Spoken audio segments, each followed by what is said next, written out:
Okay, hello everyone. So this is the key answer for the exercise that I gave to you before for the third tryout. And I will separate the videos between some questions. I mean, like I'm not going to make it in one take video. So I hope you can understand that. And I will be bilingual here. So I hope you can understand about that. Okay. But before that, before you watch this video, I hope you have done all of the questions and yeah, I understand if some of you maybe left some questions that you don't know about the answer, but you actually can, Google it, like, how to find the formula for something, but not directly ask the Google about the answer of the question actually. Because I don't think you will find that because the questions are made by me. So I adjust the exercise so that it will be similar with the third tryout because the third tryout is not made by me, it's made by the dinas, so you need to understand about that. So I hope you can really do the exercise carefully and take it in serious way. All right, so we will go to the first question first. Okay, so sebuah bioskop menyusun tempat duduk pada sinema menggunakan huruf alfabet untuk setiap barisnya. Tempat duduk baris A memiliki 11 kursi, B memiliki 17 kursi, C memiliki 23 kursi, dan seterusnya hingga tempat duduk baris H. Jumlah kursi pada tempat duduk baris F adalah, oke, ini disebut dengan sequence atau barisan. Jadi kalian harus tentukan apa polanya dari barisan ini, begitu ya. Nah, tadi disebutkan kalau barisan A itu ada 11 kursi, B ada 17, C ada 23. Sebetulnya dari informasi yang sudah diberikan, kita bisa menemukan polanya, ya. Patternnya seperti apa untuk setiap baris, sehingga nanti untuk jumlah kursi di baris F kita bisa temukan juga seperti itu. Oke, I'll try to draw the sequence. I mean, like the row of the chairs. So, for example, here, so if we talk about the cinema, ini bakal jadi layarnya gitu ya. Ini akan jadi layarnya. Lalu misalkan ini adalah kursi A, baris A. Baris A tadi katanya ada 11 kursi. Ada 11 kursi. Oke. Oke, terus habis itu yang B di sini ada 17. Oke, ada 17. Lalu di baris C, semakin banyak kursinya, ada 23. Okay, you can see the pattern of the numbers. We go from 11 to 17 and then to 7 from 17 to 23. Okay, 11 to 17, it's add up by 6. Am I right? So from 11 to 16, you just need to add it with 6. And then 17 to 23 is also added by 6. So it means each row has an addition of 6 chairs. Am I right? Oke, sekarang berarti tinggal tentukan kelanjutannya saja gitu ya. Berarti sekarang yang D. Yang D berarti tinggal kamu tambah 6. Yang D ditambah 6. 23 ditambah 6. 23 ditambah 6 berarti 29.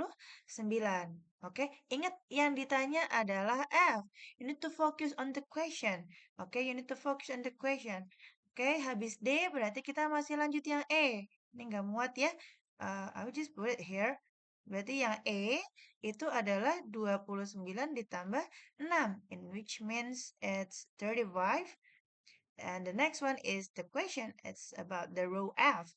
The row F is 35 plus 6. It will be 41 chairs. So it means jumlah kursi pada tempat duduk baris F ada sebanyak 41 kursi. Okay, so if your answer is not 41, it means that you are wrong. I hope you can fix it. And I hope you can understand about this. Okay, sekarang kita lanjut ke nomor 2. Oke, perhatikan bangun data berikut. I hope you can try to recall your memory about quadrilaterals. I have told you about that. There are, if I'm not mistaken, there are 6 or 5 types of quadrilaterals, right? There are square, also rectangle, and I hope you remember this one is trapezoid. Okay?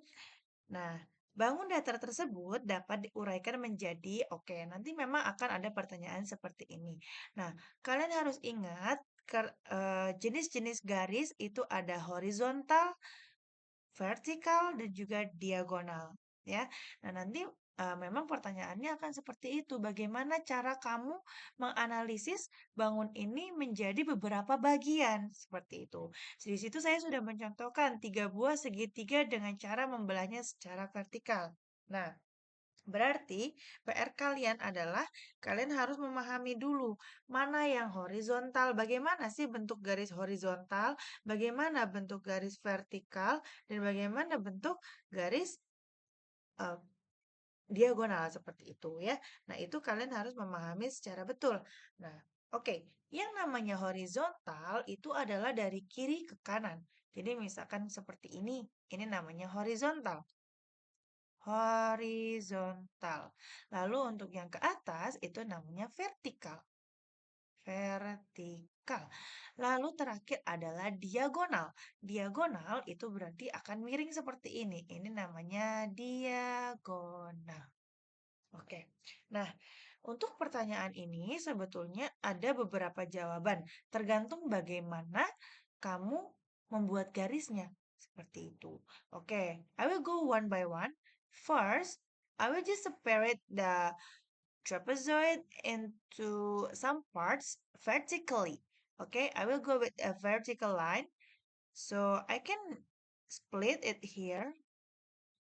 Okay, right? And I will split it here as well. So there are 2 vertical lines there, and you can see there are 3 shapes there. 1, 2, and 3. Nah, kamu bisa lihat di sini, bangun 1 dan 3 itu adalah segitiga. Sedangkan bangun kedua itu adalah persegi panjang atau rectangle. Berarti bisa juga jawabannya, saya tulis di sini ya. Jawaban pertama adalah 2 buah segitiga dengan cara membelahnya secara vertikal. Jadi kalau dibaca lengkap dari soalnya, bangun datar tersebut dapat diuraikan menjadi, 2 buah segitiga dan 1 buah persegi panjang. I'm sorry, I forgot to write down the rectangle. Oke, jadi jawabannya bangun datar tersebut dapat diuraikan menjadi 2 buah segitiga dan 1 buah persegi panjang dengan cara membelahnya secara vertikal. That's the first answer. Okay, I told you before. Maybe there are multiple answers about this. It depends on what kind of line that you draw in the drawing. So I will go with the next one. Okay. Sekarang kalau misalkan saya bagi ini secara horizontal. Oke, kalau misalkan saya bagi secara horizontal, oke, sebentar. Saya pakai warna lain. Right, I will go with pink like this. So when I choose to split this trapezoid into 2 parts or more horizontally, you can see that there are no changes about this. I mean, like both of them will be a trapezoid each. Am I right? This shape, number 1 and 2, nomor 1 tetap trapezoid, nomor 2 juga tetap trapezoid. Dan berarti ini tidak merubah apapun, tidak menguraikan. Karena trapezoid itu menjadi trapezoid lagi, gitu ya. Jadi itu bukan jawabannya, gitu ya. Berarti abaikan yang horizontal. Right. Now we are going to talk about the diagonal lines. I do think that we will make some shapes here. So, oke, yang namanya diagonal itu juga harus dari ujung ke ujung. For example, the diagonal line for this trapezoid will come from here to here. Here, oke? This is the first diagonal. Actually, this shape has two diagonal lines, but I can go one by one. For example, like this. Oke, jadi kalau misalkan ini, saya bisa tulis ini jadi apa? Ini kan ada bangunnya berarti satu dan dua. Dua-duanya sama-sama segitiga. Berarti saya bisa tulis dua buah segitiga dengan cara membelahnya secara diagonal. Okay? Right. And then after this, actually we can make one more diagonal line here. We'll go with blue. Oh, sorry about this. Dari sini ke sini. Nah, kalian bisa lihat di sini segitiganya jadi ada 4. Ya, 1, 2, 3, 4. Oke, jadi jawaban terakhir, ya, opsi terakhir saya akan tulis di sini saja. 2 buah segitiga. Oh, sorry about this. I mean 4. 4 buah segitiga, karena segitiganya ada 4. 4 buah segitiga dengan cara membelahnya secara diagonal. Okay? Again, for this kind of question, there will be multiple choices. I mean, like multiple answers. So you can just pick one of them if the question will be in multiple choice. Okay? Just pick the correct one. Okay? Right. I hope you guys can understand about this. Right. Just remember about the theory about the vertical line, horizontal line, and also diagonal line. Right. Okay, I will go with the third question. Okay, the third question. Jika sebuah jajar genjang memiliki salah satu sudutnya 70 derajat, maka sudut-sudut lainnya akan kurang dari 120 derajat. Apakah pernyataan tersebut benar? Jelaskan. Nah, berarti kalau ada pertanyaan seperti ini, kalian harus membuktikan apakah kalimat yang ada di situ itu betul atau tidak seperti itu. Nah, you should remember that jajar genjang is parallelogram. I hope you can really remember about all types of quadrilaterals because in the tryout there will be a lot of it. Okay? Nah, parallelogram itu yang bentuknya seperti ini. Ya, I hope you guys remember about this because I have told you about this. Okay? Nah, oke, I'm sorry for my bad drawing anyway. Nah, terus katanya salah satu sudutnya adalah 70. Remember, 70 degrees is less than 90 degrees. It means that the type of the angle is acute. Okay, this one is acute angle. Acute angle. I hope you can really remember and recall your memory about angle because you have learned about this in the 5th grade. Okay, so acute angle is tending to be small. Okay, you can see that there are two types of the angles in the parallelogram. The small one, this one is small, and this one is big one. Okay, berarti yang 70 derajat itu adalah yang kecil. Yang di sebelah sini. Oke, atau mungkin saya namain aja A, B, C, D. Jadi ini lebih mempermudah kalian. Nah, satu hal yang harus kalian tahu, ya, fun fact about parallelogram. So, the angle that face each other will be same. Jadi kalau yang D di sini 70 derajat, berarti dia kan facing to the angle of B here, right? So I can say that the angle of B is also 70 degrees. Oke. Nah, sekarang PR-nya adalah sudut-sudut lainnya. Katanya sudut-sudut lainnya ini yang ditanyakan apakah kurang dari 120 atau tidak.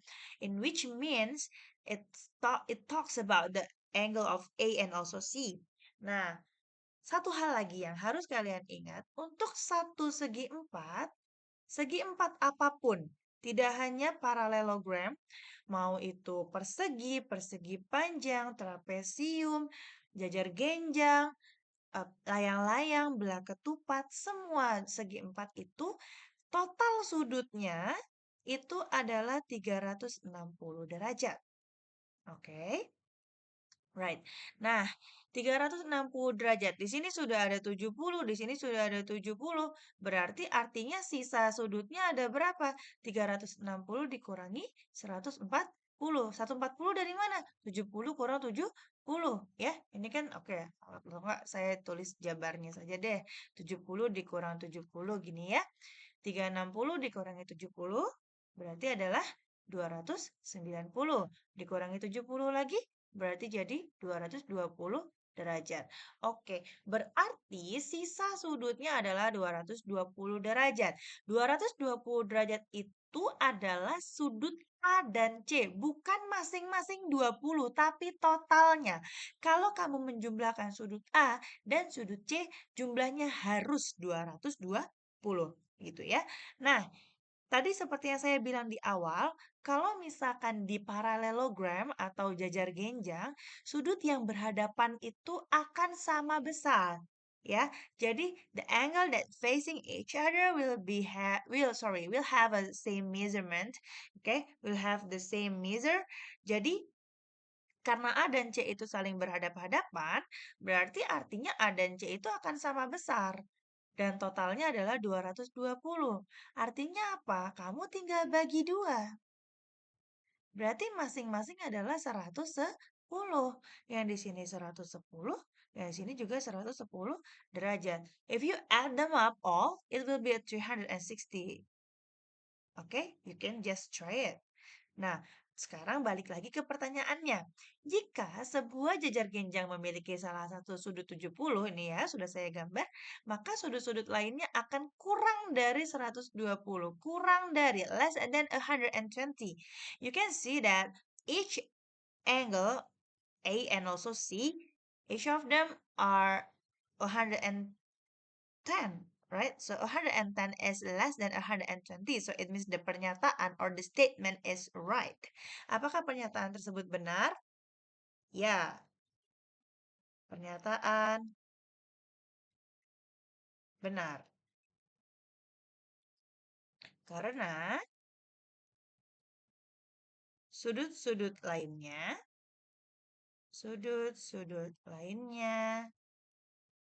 memiliki besar sudut 110 derajat.